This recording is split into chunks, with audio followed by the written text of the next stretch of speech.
শহরের যান্ত্রিকতার ভিড়ে আজ যেন কোথাও সবুজের অকৃত্রিম ভালোবাসায় নিজেকে আর ধরে রাখতে পারলাম না, জানেন।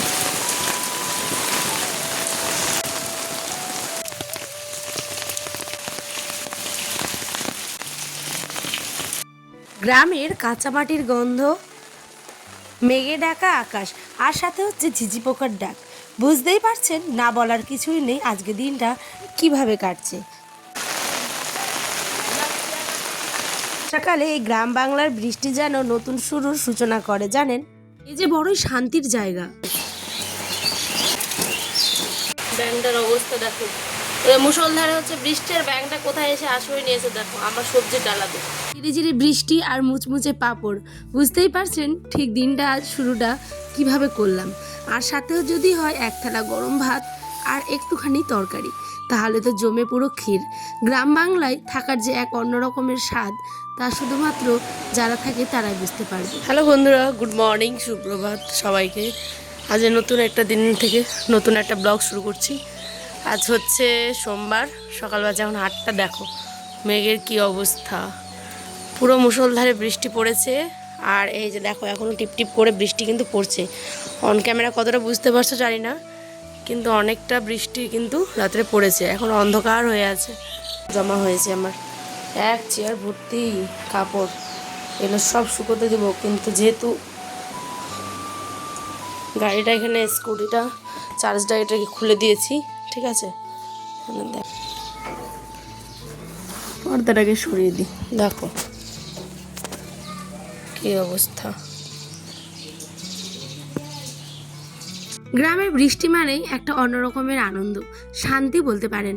কারণ এই শান্তিটা সবসময় কিন্তু পাওয়া যায় না। 8টা থেকে ব্লগটা স্টার্ট করলাম, ঠিক আছে। তো মেঘের পরিস্থিতি তো প্রচণ্ড খারাপ, তাই দেখতে হলে বারান্দায় লাইট জ্বালে এখন আমাকে রান্না করতে হবে। তো আজ কি রান্না হয় সমস্ত কিছু তোমাদের সাথে শেয়ার করব। তো চলো আমার সাথে সাথে তোমাদের সাথেও, কিন্তু আমার সাথে সাথে তোমাদেরকেও শেয়ার করি কী কী আজ হয়। আর ঘুম থেকে উঠে এই 10 টাকা দামের এই পাউডারটা একটুখানি আমি মুখে দিই, কারণ সকালে উঠে হাত মুখটা ধুয়ে একদম ভালো মতো করে কিন্তু ফ্রেশ হয়ে গেছি। আর এই দিকে দেখো, একটা ঠান্ডা ঠান্ডা পাউডার না দিলে আমার দিনের শুরুটা কেমন জানি প্যাচ প্যাচে হয়ে ওঠে। তাই ঠান্ডা ঠান্ডা মুখটা বেশ একটা সকালের ফ্রেশ সকালের আগমন নিয়ে আসে আমার জীবনে। তাই তো সকালে উঠে একটু টিপ আর একটুখানি পাউডার দিয়ে আমার শুরুটা হয়। তারপরে চলে গেলাম রান্না বসাতে, যেমনটা তোমাদের সাথে কথা হলো। কারণ আমার স্বামী যাবে খাওয়া দাওয়া করে আবার বাইরে। কারণ হাজার বৃষ্টি হোক, কাজকর্ম কিন্তু করতেই হবে। ওই যে পেটের জন্য মানুষ কত কিছু করে, তাই না। পেটের জ্বালা যে বড় জ্বালা, তাই সকাল থেকে উঠেই কত কিছু রান্না করতে হয়। আজ কিন্তু মেনুতে একদম সিম্পল রান্নাবান্না, সমস্ত কিছুই ধীরে ধীরে তোমাদের সাথে শেয়ার করব। আচ্ছা, গ্রাম বাংলার এই প্রকৃতি দেখতে তোমরা কারা কারা ভালোবাসো অবশ্যই কিন্তু কমেন্ট সেকশনে আমাকে জানাতে ভুলবে না। আর তোমরা নেক্সট দিনে কি কি ব্লগ দেখতে চাও, মানে আগামী দিনে, তোমরা কিন্তু সেটাও আমাকে নির্দ্বিধায় জানাতে পারো। কারণ আমি তোমাদের প্রত্যেকটা কথার সম্মান করি, আর তোমরা আমার কাছে নিজের একটা পরিবারের মতো। এদিকে আমি চাল ধুতে ধুতেই ঝিরিঝিরি বৃষ্টি চলে এসছে। দেখো কত সুন্দর সকাল সকাল পাখির আওয়াজ, আর এদিকে বৃষ্টি চালু হয়ে গেছে গাইজ। এই যে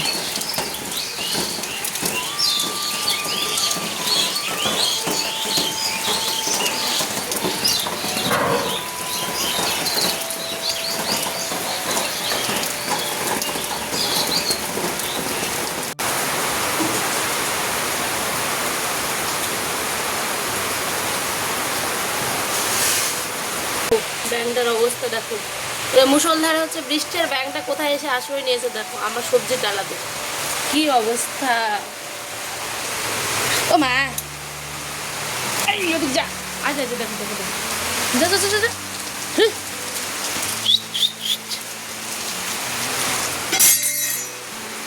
তো বাইরে দেখো মুষলধারে বৃষ্টি চলে এসেছে বন্ধুরা। আমি এখন বসাবো রান্না, তোমার দাদাভাই এখনো শুয়ে। হ্যাঁ যে দেখো বৃষ্টি। তো তার আগে এটা আমাকে ঝাড় দিত। চালগুলোকে ধুতে নিয়ে গেছিলাম, ভাতের ওজন করতে গেছিলাম। তার মধ্যে দেখো আমাদের টিন থেকে বৃষ্টির জল পড়ছে। যে দেখো একটা ফুটো জায়গা দেখতে পাচ্ছ, ওই যে ফুটোটা।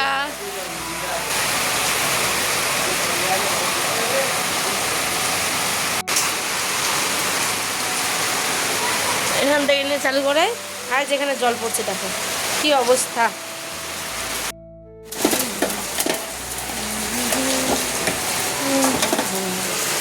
মুষলধারে বৃষ্টি হচ্ছে ওদিকে।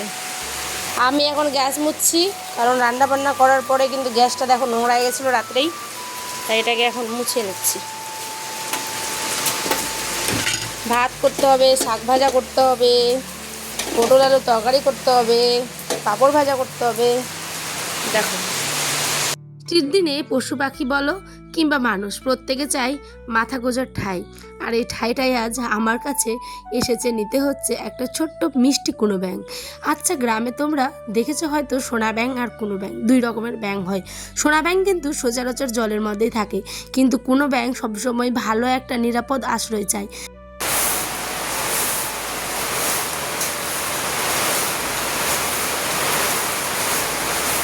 বর্ষাকালে জল আসা মানেই বৃষ্টি আসা মানেই আমাদের কাছে এক অন্যরকমের অভিজ্ঞতার কারণ প্রত্যেকবারই বৃষ্টির জল ঘরে পড়ে।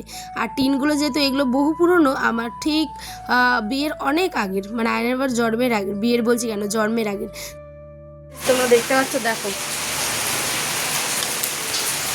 কি বাতাস, আমার ছেঁড়া কাপড়টাও উঠে যাচ্ছে। আর যে দেখো এখানে একটা ফুটো, ওখান থেকে আমার বারান্দায় যে টিপ টিপ টিপ টিপ করে দেখো জল পড়ছে, দেখছো? এখনই ঝাড় দিলাম বারান্দাটা, জাস্ট তো আমাদের গাড়ি চুপ না। চলো, অনেক কিছুই কিন্তু শেয়ার করা হয়েছে। এবার আমি কিন্তু ভাতটাকে এখানে বসিয়ে দিচ্ছি, কারণ ভাত তো খাওয়া দাওয়া করে বেরোতেই হবে, আর আমি না গেলেও আমার হাজব্যান্ড কিন্তু যাবেই। তাই তো দেরি না করে এখানে ভাত জলের মধ্যে চাল ধুয়ে দিয়ে দেওয়া হলো। বৃষ্টির মধ্যে রান্না করার না গ্রাম বাংলার এক অন্যরকমের শান্তি। সত্যি কথা বলছি, যারা গ্রামে থাকো তারাই এর শান্তিটা বুঝতে পারবে। এই যে ছাতা নিয়ে যাচ্ছি এখন আমি দেশলাই আনতে, একটা কাঠি ছিল, কিন্তু আমি জানি আমার কাঠির প্রয়োজন ভীষণ। আর এই যে আমি কিন্তু পয়সা নিতেই ভুলে গেছি, ভিডিও শ্যুটের মাঝখানে আবার আসতে হলো আমাকে পয়সা নিতে। একটা কাঠি দিয়ে কিন্তু আমার কোনোদিনও রান্না হয় না, তাই আমাকে আবার দেশলাই আনতে কিন্তু যেতেই হবে। যাওয়ার পথে এই মিষ্টি কুমড়োর গাছটাতে চোখ পড়লো। ইস, বৃষ্টির জলে সেও যেন অফুরন্ত ভালোবাসার যেন নিজেকে জড়িয়ে রেখেছে। দেখুন, এই দৃশ্য সচরাচর কিন্তু চোখে ফ্রেমবন্দি হওয়ার মতোই অবস্থা। আর এইখানে ফুলগুলো কত টকমকে হয়ে গেছে, মনে হচ্ছে তারা নতুন করে বাঁচার আশা যেন দেখতে পাচ্ছে।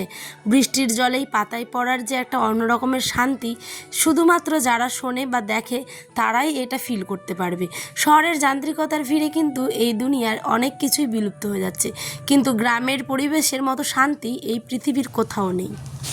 আর সাথে হচ্ছে গ্রামের রান্না, মাটির উনুনে রান্না করলে কিন্তু ওর টেস্ট আরও দ্বিগুণ হয়।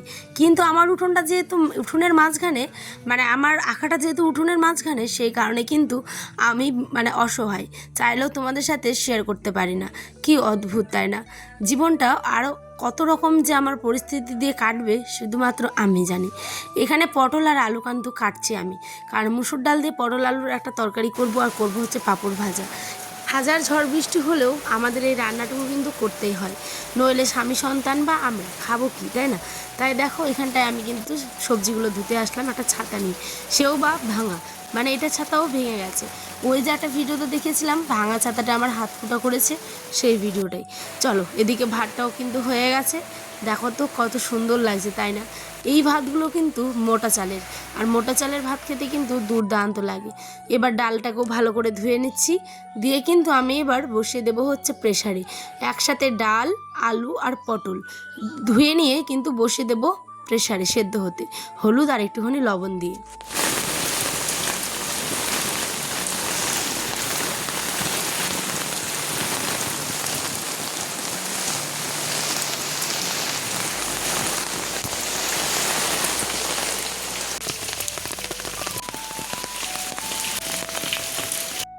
এই ডাঁটা শাকের ভাজাটা কিন্তু আমি করতে চাইছিলাম, কিন্তু কি বলো তো বন্ধুরা, এই যে বললাম একদম হাতে সময় কম, তাই আমি চটপট করে বর বলছে ওইটুকুই করো, ঘুমের মধ্যে বলছে ওইটুকুই করো, আর কিছু করো না। তো যাই হোক, ভাতটা এবারে আমি মার চুইয়ে নিচ্ছি। যখনই মার চুইয়ে নিই না, মনে হয় বাপ রে বাপ, একটা কাজ অনেকক্ষণ ধরে এগুলো। সত্যি কথা বলতে জীবনে অনেক রকম পরিস্থিতি কিন্তু পার করেছি, কিন্তু এই যে ভিজে ভিজে রান্না করা, ভাঙা টিনের আওয়াজ, বৃষ্টির জল পড়া, একটা অন্য রকমের ঠান্ডা ওয়েদার, আর সাথে এই রকমের মুচমুচে পাঁপড়, উফ, আর কি চাই? একটা স্বর্গ। একটা দিন যেন এরকমই হাজার ব্যস্ততা ব্যস্ততার মধ্যেখানেও শান্তি নিয়ে আসে। আর এই পাঁপড়গুলো কিন্তু মেলার পাঁপড়, ভীষণ টেস্টি হয় খেতে, 5 টাকা প্যাকেট। আমাদের গ্রামের দিকে কিন্তু এই প্যাকেটটাই পাওয়া যায়। অনেক দামি দামি ব্র্যান্ডেড পাঁপড় আছে, কিন্তু এর স্বাদের কিন্তু ভাগ হবে না। তোমরা কারা কারা খেতে পছন্দ করো অবশ্যই কিন্তু কমেন্টে আমাকে জানাবে। এখানে কড়াই দিয়ে দিলাম আরও তেল দেওয়ার পরে দিয়ে দিলাম হচ্ছে সম্বাস, তারপরে মশলা।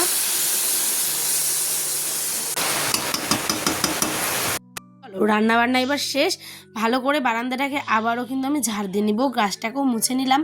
কিন্তু ওই যে বারবার জিনিসটা রিপিট করার আর ভাল লাগে না, তাই গ্যাসটা দেখাইনি, জাস্ট ঝাড় দেওয়াটাই দেখালাম। ঠিক আছে, তোমাদের এরম ব্লগগুলো কারা কারা দেখতে চাও আরও পরবর্তী দিনে অবশ্যই কিন্তু আমাকে জানাতে পারো। এইখানটায় এবার আমরা বেরিয়ে পড়ব। এটা কাজ থাকুক না কেন, বৃষ্টি পড়লেও লোক কিন্তু কাজ করতে যাবেই। দেখো আমাদের রাস্তাটা, আর এই দিকে হচ্ছে আমাদের ট্রাক্টর চাষ দিচ্ছে আর কি। দাঁড়াও তোমাদের দেখাবো। ওই যে দেখছো দূরে ছাতা নিয়ে একটা লোক দাঁড়িয়ে আছে, ওদেরই আর কি জমি চাষ দিচ্ছে। আর এদিকে দেখো শাক সবজিগুলো ক্ষেতের কত টাটকা হয়ে গেছে বৃষ্টির জলে, কি ভালো লাগছে তাই না? মানুষের কাজ দেখো, বৃষ্টির দিনেও এদিকে অনবরত বৃষ্টি পড়ছে, আর ওইদিকে কিন্তু উনি চাষ করছেন। এটাই গ্রাম।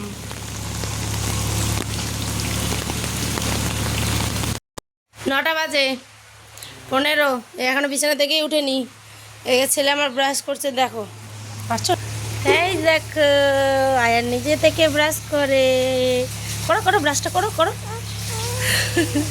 আমি পুরো ভিজে গেছি। সব কাজ হয়ে গেছে, বৃষ্টিতে ভিজে ভিজে এগুলো করতে হচ্ছে। যাই হোক চলো বিছানাটাকে গুছাবো। এখন উনি উঠেননি, এদিকে রান্না বান্না হয়ে গেল। এই যে দেখো ভাত, এখানে একটা সবজি, আর এখানে পাঁপড় ভাজা। এই দিয়ে আজকে আমাদের খাবার। আমাকে রীতিমতো ঠেলে পাঠিয়েছিল রান্না করার জন্য, যে তাড়াতাড়ি উঠো রান্নাটা করো, আমি বেরোবো। কিন্তু মশাই এখনও দেখো ওই যে পড়ে পড়ে ঘুমোচ্ছে। এই হচ্ছে জীবন। 9টা 15 বাজে, তাই দিলাম মশারিটাকে খুলে। রাগটা কেন উঠবে না? আমাকে ওই ঠেলে ঠুলে পাঠিয়েছে, বিছানা ছাড়া করেছে। বৃষ্টির দিনে একটুখানি ঘুমাতাম, কিন্তু ওই যে রান্নাটা তো করতেই হবে, নইলে খাইয়ে যাবে কি। তাই এখানে দেখো আমি রান্না বান্না করে ভিজে ডিজে একসা কাণ্ড। আর এইদিকে বড়মশাই উল্টে পাল্টে এখনও কিন্তু ঘুমোচ্ছে। স্কুলটা ফেলে দিচ্ছিল মা, আদিল ফেলে দিচ্ছিল। দিয়ে দেখেছো? আর বাবা কি পড়ছে? 11:30। দেখো বৃষ্টিটা একটুখানি থামলো, তাই বেরোচ্ছে যে গাড়ি। আজ ওর বাবার কাছে দাঁড়ায় আছে গিয়ে।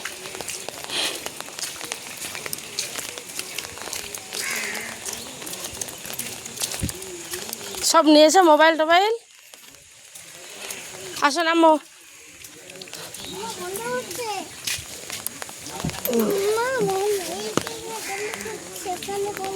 গন্ধ।